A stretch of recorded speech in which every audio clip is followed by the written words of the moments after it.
Dorian Johnson. You might not know the name, but you've definitely heard his story echo across the last decade. In 2014, Dorian was the young man standing next to Michael Brown in Ferguson, Missouri. During those fateful minutes that sparked a nationwide movement, he was there when Michael Brown was shot and killed by a police officer, and it was Dorian's voice, his raw account, that ignited the hands up, don't shoot chant. That moment changed America. Fast forward to September 7th, 2025. Early in the morning, Dorian Johnson, now 33, was shot and killed in Ferguson. But this time, there were no viral videos. No crowds in the streets, no hashtags trending worldwide. The shooting happened at an apartment block just a mile from where Michael Brown lost his life all those years ago. The details? Ferguson police say this was a domestic incident not involving any officers, something that matters a lot, considering the city's painful history.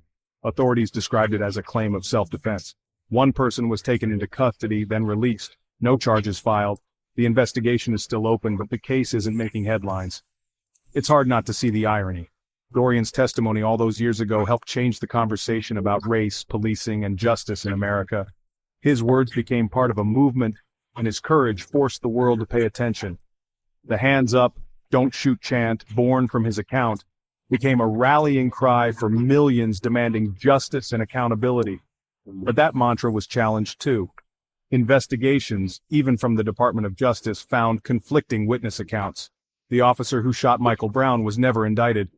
Still, Dorian's legacy is complicated, and so is Ferguson's.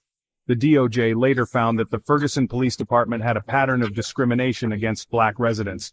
But a decade on, things look different. Where there were fewer than 5 black officers on the force in 2014, now about half the officers are black.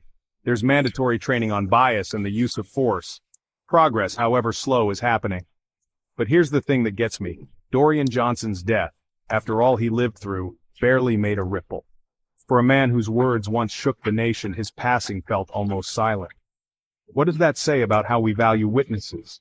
About how quickly we move on, about the people who stand at the heart of these tragedies? Dorian Johnson was more than a headline. He was a friend, a father, a witness, and, whether he wanted it or not, a symbol. 10 years after Ferguson, the work isn't done. The conversations he helped start are still unfinished.